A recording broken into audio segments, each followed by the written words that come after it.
안녕하세요. 반갑습니다. 시건년TV의 보험 좀 아는 언니 정미예요. 제가 요즘 듣는 이야기들 중에서 저를 참 뿌듯하게 하는 이야기들이 있어요. 그중 하나는 보험은 다들 하는 이야기가 달라서 정말 헷갈리는데 왜 그런지 이유까지 확실하게 알려주니까 속이 다 시원하다라고 해주시는 이야기하고요. 또 이유를 제대로 알고 하니까 이제 보험 청구가 재미있어진다라는 이야기예요. 보험 청구가 어렵게 느껴지는 이유는 내가 하면서도 이게 맞게 하는 건지 아리송하고 또 정확하게 이해가 되지 않은 상태에서 단순히 입력만 하시기 때문이거든요. 도대체 이게 무슨 말인지, 왜 이렇게 되는지를 정확히 알고 하시면 보험 청구 재미있어집니다. 제가 오늘은 선생님들께서 보험 청구 중에서도 어렵게 느끼시는 재료대 구입 신고의 용어와 또 방법들을 확실하게 설명해 드릴게요. 영상 보시고 나면 이제 재료대 구입 신고 재밌어지실 겁니다. 자, 그럼 재료대 구입 신고로 한번 들어가 볼게요. 그런데 재료대 구입 신고 하실 때 먼저 준비해 주실 게 있죠. 뭘 준비해야 되죠? 바로 거래 명세서를 준비를 해 주셔야 됩니다. 재료대 구입 신고할 거래 명세서를 준비를 하고 그리고 신고에 들어가셔야 되겠죠. 자, 제가 거래 명세서를 좀 가지고 와봤어요. 만든 건데 어떤 것들을 오늘 신고해야 되는지 한번 보도록 할까요? 보시면 덴티움 어뷰트먼트 요거를 구입 신고를 해야 되는데 5월 7일에 구입한 게 2개가 있었고 5월 12일에 구입한 게 2개가 있었습니다. 그리고 캣타몰러 어플리캡을 또 한 박스를 구입을 하셨어요. 자, 요 거래 명세서를 오늘 한번 신고하는 걸 해보도록 할게요. 먼저 하나로 2번에부터 보고요. 그리고 덴투앱까지 같이 한번 보여드리도록 할게요. 사실 기본 구조는 거의 똑같아요. 그런데 이제 조금씩 입력 방법에 대해서 약간의 차이만 있거든요. 그래서 하나만 정확히 알아두시면 다른 프로그램 재료들 구입 신고하는 거는 크게 어렵게 느껴지지 않으실 겁니다. 그럼 2번에 하나로 프로그램 먼저 좀 보도록 할게요. 우선 들어가는 거는 어디로 들어가시면 되냐면 청구에 보면 EDI라고 있어요. 여기에 들어가시면 EDI 문서 작성 하단으로 재료대 구입 신고라고 되어 있습니다. 이거를 클릭해서 들어가시면 재료대 구입 신고를 할 수가 있으세요. 자, 아까 거기를 클릭하면 이런 창이 뜹니다. 자, 창에서 일단 우리가 구입 신고할 재료를 찾으셔야 되겠죠. 찾는 거는 여기 하단 중간 정도에 보시면 재료 검색이라는 버튼이 있습니다. 일단 여기에 들어가서 우리가 재료대 구입 신고할 재료를 찾으셔야 되세요. 여기서 재료 검색을 클릭하면 이런 창이 뜨게 됩니다. 여기에서 상단에 보시면 우리가 신고하고자 하는 재료를 검색할 수 있는 검색창이 뜨거든요. 여기에 신고하고자 하는 재료를 넣고 검색을 누르시면 되겠죠. 그런데 여기 넣으시는 거는 물론 품명을 넣으셔도 상관이 없지만 품명보다는 코드를 찾으시는 게 훨씬 편하시고요. 보험 코드가 앞에 영문이 하나 붙어 있거든요. 근데 이 영문 치기 사실 되게 귀찮아요. 근데 영문까지 치지 않고 이렇게 숫자만 치고 검색을 하셔도 정확히 찾아지세요. 그러니까 굳이 영문까지는 치지 않으셔도 된다는 거. 자, 이렇게 검색을 하면 해당 재료가 찾아집니다. 찾아지면 여기 옆에 체크박스가 있어요. 그래서 이 체크박스에 체크를 하시고요. 2번에 하나로 같은 경우에는 신고하고자 하는 재료를 이런 식으로 계속 찾아서 또 만약에 이 밑에 것도 해야 된다 그럼 이것도 체크하고 이렇게 신고하고자 하는 재료를 모두 찾아가지고 체크를 하시는 거예요. 그런 다음에 확인을 누르시면 되세요. 이렇게 확인을 누르면 이 창이 없어지면서 우리 앞에 있었던 창이 나오고요. 상단에 보시면 우리가 찾아서 넣은 재료가 들어가 있는 것을 확인할 수가 있으시죠. 그러면 각각의 재료에 대한 정보를 추가적으로 입력을 해주시면 되시거든요. 이 창에서 상단에 신청번호, 담당자, 요양기관 번호 같은 경우에는 2번에 하나로 프로그램의 기본 설정이 되어 있기 때문에 그대로 두시면 되시고요. 주의하셔야 될 것은 이 재료대 구입 신고도요. 심평원에 송신해서 보내는 거예요. 그렇기 때문에 심평원에 송신하는 프로그램이 설치된 컴퓨터에서만 가능하시거든요. 그런 컴퓨터가 어떤 컴퓨터일까요? 네, 선생님들께서 바로 보험 청구하시는 그 컴퓨터 있죠. 거기에서 진행하셔야 정상적으로 진행이 되실 겁니다. 이제 우리가 검색해서 넣은 재료들에 대해서 하나하나 정보를 입력하는 걸 한번 해보도록 할게요.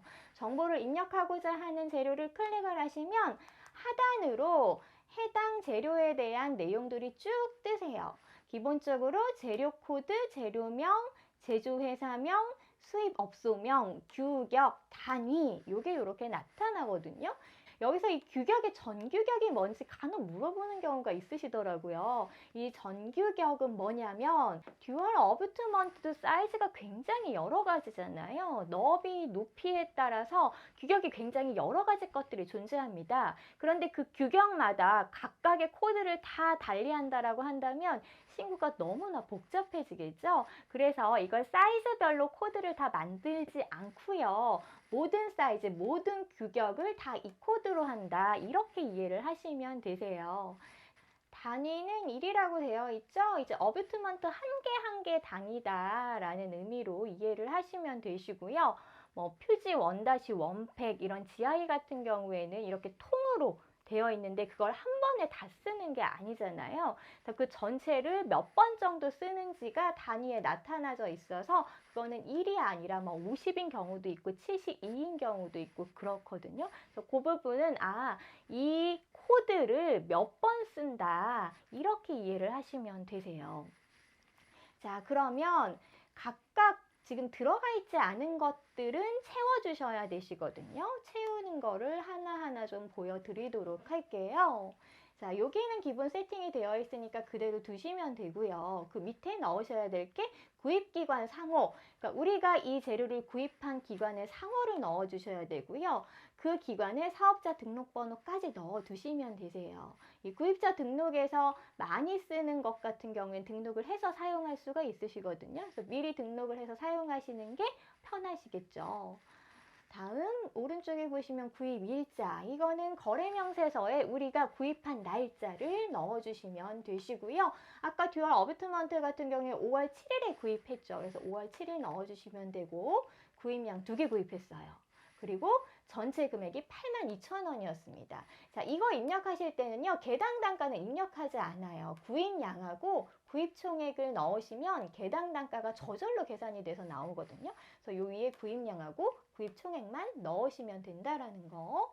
자, 그리고 하단에 상한 금액하고 신고서 구분은 기본 세팅이 되어 있고요. 자, 여기서 이제 선생님들이 궁금하게 생각하시는 거, 선납품 구분이라는 게 있습니다. 이 선납품 구분에는 선납품 2년경과 계속 사용이라는 게 있는데 이거는 무엇을 이야기하는지 설명을 해드릴게요. 일단 선납품이라는 거는 뭐냐면 거래명세서를 받기 전에 미리 제품을 받는 경우예요. 되게 오래된 얘기긴 한데 제가 예전에 근무했던 치과, 그러니까 벌써 15년 전에 근무했던 치과죠. 거기 임플란트 수술을 굉장히 많이 하는 데였거든요. 근데 어느 날 이제 임플란트 수술을 하는데 픽처가 모든 사이즈를 다 가지고 있지는 않잖아요. 그래서 4.0짜리를 넣었는데 이게 맞지 않는 거예요. 그래서 그거를 제거하고 5.0을 넣어야 되는데 5.0에 해당 길이에 해당되는 제품이 우리한테 없는 거죠. 그럼 어떻게? 당장 넣기는 넣어야 되는데 덮을 수가 없잖아요. 그래서 그런 경우는 정말 재료상에 전화를 했어요. 전화해서 이거 킥으로 좀 빨리 보내주세요. 이런 경우 실제로 있었거든요. 이럴 때는 그 업체에서 거래 명세서를 챙겨서 보낼 수가 없겠죠. 이럴 때는 거래 명세서 없이 일단 물건만 들어오는 경우 생길 수 있겠죠. 이럴 때 바로 선납품의 체크를 하시면 되는 겁니다. 자, 다음 2년경과 계속 사용이라는 게 있어요. 이건 무슨 얘기냐? 우리가 재료 신고를 하고 나면요. 여기 들어가는 이 구입 일자로부터 2년까지만 재료대 구입 신고가 인정이 됩니다. 예를 들어 임플란트 픽처 한 번에 막 100개씩 이렇게 사서 놔두면 2년이 넘어서까지 그거를 사용하시는 경우가 있으시잖아요. 이럴 때는 2년이 지나기 전에 다시 한번 신고를 하셔야지 해당 재료로 청구해도 문제없이 인정이 되십니다. 이럴 때 바로 2년경과 계속 사용에 체크를 하셔야 되시는데요. 예를 한번 들어볼게요. 이 어뷰트먼트를 지금 쓰지 못하고 하나가 남아있어요. 남아있는 상태에서 막 2년이 지났어요. 그런데 이거를 보험 임플란트에 또다시 쓰게 됐어요. 자, 이랬을 때 해당이 어뷰트먼트는 언제 다시 한번 신고를 해야 될까요? 네, 여기서 중요한 건 기준이 신고일자가 아니에요. 신고일자가 아니라 신고할 때 들어간 바로 이 구입일자 기준입니다. 그래서 이 어뷰트먼트는 언제까지만 인정이 되냐면 지금 2020년 5월 7일이라고 되어 있죠. 그럼 2020년 6월 7일, 8월 7일, 그러니까 8월 6일까지만 인정이 되기 때문에 적어도 7월에 이거를 다시 한번 신고를 해주셔야 계속적으로 인정을 받을 수가 있겠죠. 이럴 때 2년경과 계속 사용에 체크를 하시는 거예요. 그래서 해당 재료를 2년이 넘어서 다시 계속해서 쓰게 되는 경우 이럴 때 이거를 체크해서 다시 한번 신고를 하셔야 된다는 거 그 부분 기억을 해주시고요. 또 아래쪽에 최초 구입이 있는데 이거는 신경을 안 쓰셔도 되세요. 지금은 해당되는 게 아니거든요. 예, 지금은 전부 다 일자별 청구예요. 일자별 청구라는 건 뭐냐면 자, 5월이에요. 5월에 환자가 5번 왔어요.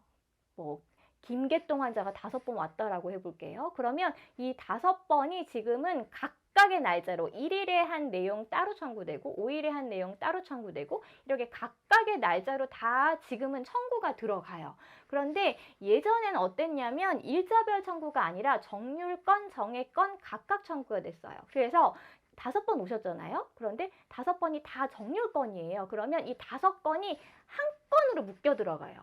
그러면 이 5일 중에 하루 이 임플란트 3단계를 하면서 이 어뷰트먼트를 썼다라고 가정을 할게요. 그런데 이 어뷰트먼트가 며칠 날 썼는지를 사실 예전 청구에서는 알 수가 없었어요. 심사자가.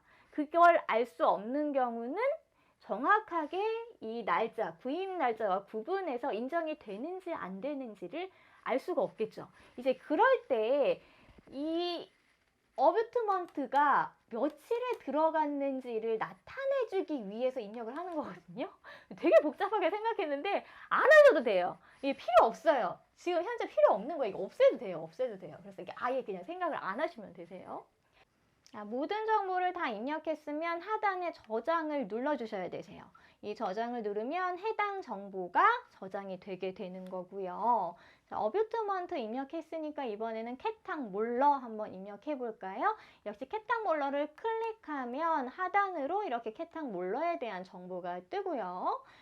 여기선 구입기간이 달랐죠. 거래명세서에 이덴트라고 되어 있었어요. 그래서 이덴트에 구입기간 상호와 사업자 등록번호 넣어주시고 구입일자는 5월 12일이라고 넣어주시고 이때 중요한 게 이 구입량이에요. 이 캣탕몰러 어플리캡은 단위 한 개당이에요. 그러니까 어플리캡 한 개당. 캣탕몰러 어플리캡이 어떻게 생겼죠? 이렇게 한 박스에 여러 개가 들어있어요. 이렇게 캡슐로 한 개씩 하나씩 한 개씩 들어있는 거죠. 그런데 이거는 이거 한 개당의 코드라고 생각을 하시면 되세요. 그래서 신고를 하실 때 구입량에 한 박스니까 1이 아니라 이 박스 안에 총 몇 개가 들어있는지를 확인하셔서 그 개수를 여기에 적어주셔야 된다라는 거죠. 캣탕몰러 어플리캡의 경우엔 50개가 같이 들어있어요. 그래서 50으로 넣어주시고 구입한 총액을 넣으면 개당 단가가 저절로 들어갑니다. 그리고 별도로 추가로 넣으실 게 없으시면 이 상태에서 이제 저장을 눌러주시면 되겠죠. 자, 이렇게 저장을 누르면 상단에 이거에 대한 정보가 다 들어가 있는 거를 확인을 할 수가 있으세요. 자, 그런데 우리가 앞에 거래 명세서에서요. 덴티움 어뷰트먼트랑 캣탕 몰러가 있긴 있었었는데 덴티움 어뷰트먼트가 2개만 있는 게 아니었죠. 2개가 더 있었어요. 그런데 언제 구입한 거였죠? 그거는 구입 일자가 5월 12일에 구입한 게 또 별도로 있었어요. 이렇게 구입 날짜가 다른 경우는요. 신고하는 코드가 같다 하더라도요. 각각의 줄을 달리해서 입력을 해주셔야 됩니다. 그래서 이 경우는 덴티움 어뷰트먼트가 입력이 되어 있지만 이건 5월 7일 거잖아요. 5월 12일 거를 따로 하나 여기에 넣어주셔야 됩니다. 그럼 어떻게 해야 되죠? 재료 검색에 들어가셔가지고 다시 이 재료를 찾아가지고 날짜는 5월 12일자로 해서 하나를 더 만들어 주셔야 되겠죠. 자, 이렇게 추가로 하나를 그래서 더 넣었어요. 보시면 여기는 덴티움 어뷰트먼트 5월 7일에 2개 구입한 거, 그리고 여기는 5월 12일에 2개 구입한 거, 이렇게 각각 입력된 거 확인이 되시죠? 어뷰트먼트는 그때그때 그 규격에 맞춰서 구입하시는 경우가 많기 때문에 같은 달에도 일자가 다른 경우 굉장히 많으시더라고요. 그럴 때 이렇게 다르게 해가지고 입력을 해주시면 되세요. 자, 이 부분이 정확히 들어갔는지 다 확인이 되셨으면 그 다음에 송신을 눌러서 보내주시면 됩니다. 그런데 송신의 마지막 단계에서 이런 창이 뜨는 거를 확인할 수가 있으실 거예요. 자, 이거는 뭐냐? 기본적으로 현재 프로그램에는 각각의 재료에 대한 금액이 세팅이 되어 있어요. 그런데 어떤 금액으로 세팅이 되어 있을까요? 네, 기본적으로 상한 금액으로 세팅이 되어 있습니다. 여기서 이야기하는 상한 금액이라는 건 뭐냐면 이 재료에 대해서 최대 줄 수 있는 비용을 이야기해요. 그래서 상한가보다 우리가 비싸게 샀으면 상한가로 청구가 돼야 되는 거고요. 상한가보다 우리가 싸게 샀으면 이 싸게 산 실제 구입 가격으로 청구가 들어가야 되는 거예요. 그런데 지금 현재 프로그램에서는 상한가로 기본 세팅이 돼 있어요. 이 상태에서 이 수가 적용을 하지 않으면 상한가로 그대로 청구가 돼버리거든요. 그러면 실제로 심사조정되는 경우가 생길 수 있겠죠. 그래서 항상 이 마지막 단계에서 이 수가 적용을 하고 가셔야 되세요. 여기서 이 아니요 누르시면 절대로 안 되세요. 얘를 반드시 눌러주셔야 되세요. 자, 그러면 어디 정확히 들어가는지 한번 좀 보도록 할까요? 자, 일단 덴티움 어뷰트먼트 볼게요. 덴티움 어뷰트먼트 이렇게 두 개가 수가 금액을 41,000원으로 적용하겠다라고 되어 있어요. 지금 요거하고 요거가 덴티움 어뷰트먼트인데 개당 단가, 그러니까 우리가 실제로 구입한 가격은 41,000원이에요. 그런데 상한가는 얼마죠? 42,850원이에요. 자, 그러면 얼마로 청구가 돼야 돼요? 네, 바로 41,000원으로 청구가 돼야 되겠죠. 그래서 정확하게 41,000원으로 넣을게 라고 이렇게 알려주는 거예요. 자, 그리고 캣탕 몰러 같은 경우에는 우리가 구입한 가격은 1,600원이었어요. 그런데 상한가가 1,500원이에요. 자, 그러면 이거는 얼마로 청구가 돼야 되죠? 근데 우리가 비싸게 샀지만 상한가가 1,500원이기 때문에 1,500원으로밖에 청구를 할 수가 없죠. 그래서 1,500원으로 지금부터 적용을 할게 이렇게 알려주는 겁니다. 자, 이거 정확히 확인을 하셨으면 얘를 눌러서 수가 적용을 해주시면 되세요. 자, 이제 덴트웹 한번 보도록 할게요. 덴트웹은 청구 EDI에 여기 탭이 여러 가지 탭이 있는데 심평원 EDI 문서 작성 수신 2창으로 들어가시면 됩니다. 거기 하단에 보시면 치료재료 및 약제 구입 내역 통보서 작성이라는 게 있어요. 요거를 클릭하면 아까 두 번에랑 비슷하죠? 창 자체가. 요런 창이 뜹니다. 여기에서 치료재료를 여기 들어가서 검색해서 넣어주시면 되세요. 자, 이거를 클릭을 하면 이런 창이 뜨고요. 역시 여기에다가 똑같이 해당 코드로 검색을 해주시면 되세요. 그런데 여기서 두 번에 하나로 하고 조금 다른 거는 두 번에 하나로는 이 앞에 체크박스가 있어가지고 다 체크해가지고 한꺼번에 넣었잖아요. 그런데 이거는 한꺼번에 넣을 수는 없고요. 하나하나 찾아서 넣으셔야 돼요. 그래서 이렇게 하나만 찾아가지고 기본적으로 넣어주시면 되시고요. 지금 덴티움 어뷰트먼트를 찾아서 넣었거든요. 그러면 기본적으로 여기는 다 세팅이 된 상태고요. 여기서 재료 구입 날짜, 그리고 구입량, 총 구입가를 넣으면 개당 단가가 여기 나타나게 됩니다. 여기서 구입자 상호하고 구입자 사업자 번호 정확히 넣으시고요. 하단에 해당되는 게 없으면 이대로 구입 내역 통보 목록에 추가 이거를 클릭하시면 되세요. 이거를 클릭하시면 이렇게 하단으로 우리가 입력한 정보가 들어가는 거를 확인할 수가 있으십니다. 자, 덴티움 어뷰스먼트 이제 7일 거는 들어갔죠. 그리고 이제 5월 12일 것도 입력을 해볼 건데 이때는 이거를 다시 찾지 않으셔도 되세요. 치료 검색에서 다시 찾지 않으셔도 되시고요. 나머지 똑같으면 여기서 재료 구입 날짜만 5월 12일로 바꿔가지고 하단에 구입 내역 통보 목록에 추가를 클릭하시면 이렇게 10일 거가 또 들어가게 되거든요. 이런 부분은 두 번에 하나랑 좀 다른 부분이죠. 자, 동일한 방법으로 캐탁몰라까지 입력을 해주시고요. 이렇게 신고할 거를 다 넣었으면 하단에 심평원 전송 수가 적용을 해서 보내고 수가 적용까지 마무리하시면 되는 겁니다. 어때요? 하나도 어렵지 않으시죠? 자, 그러면 오늘 내용 요약 정리 한번 해보도록 하겠습니다. 첫 번째, 똑같은 재료더라도 구입일자가 다른 경우는 줄을 달리해서 입력하셔야 되세요. 두 번째, 한 박스당 낱개로 들어있어서 한 개씩 사용하는 재료는 구입량의 총 개수를 입력한다 라고 되어 있죠. 그래서 캐탁몰라 같은 경우는 우리가 한 박스 샀지만 50개가 들어있으니까 50으로 넣는다. 기억나시죠? 세 번째, 송신 후에는 수가 적용을 하여야 구입 신고를 통해 인정되는 단가로 적용된다. 그래서 수가 적용을 안 하시면 실제 심사 조정이 될 수 있다는 거 앞에서 짚어드렸죠. 개원하실 때 보면 재료를 구입하면 업체 직원분께서 재료대 구입 신고를 해주고 가시는 경우가 많더라고요. 장비 신고도 그런 경우가 많고요.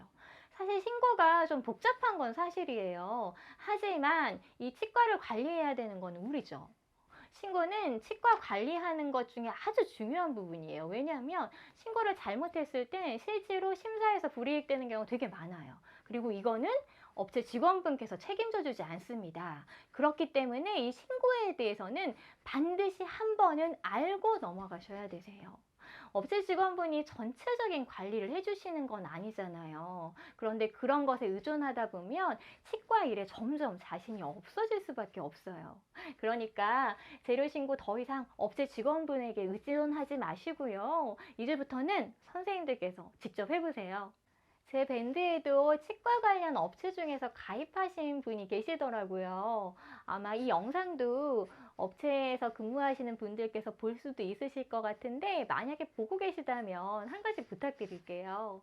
재료 신고 당장은 해주시더라도요. 다음부터는 치과에서 직접 하실 수 있도록 이 영상을 치과 선생님들께 공유해 주세요. 그렇게 해주신다면 치과 선생님들께서도 재료 신고를 당연히 업체에서 해주는 것으로 생각하지 않으실 거고요. 이런 부분까지 신경 써주시는 것에 대해서 오히려 고맙게 생각하실 겁니다. 오늘 영상 도움이 되셨나요? 잠깐! 자, 지금 끄시면 안 돼요. 끄시면 안 되고 꼭 해주셔야 될 거 좋아요, 구독! 자, 좋아요, 구독 안 하셨으면 꼭 해주세요. 감사합니다. 안 할 것 같은데.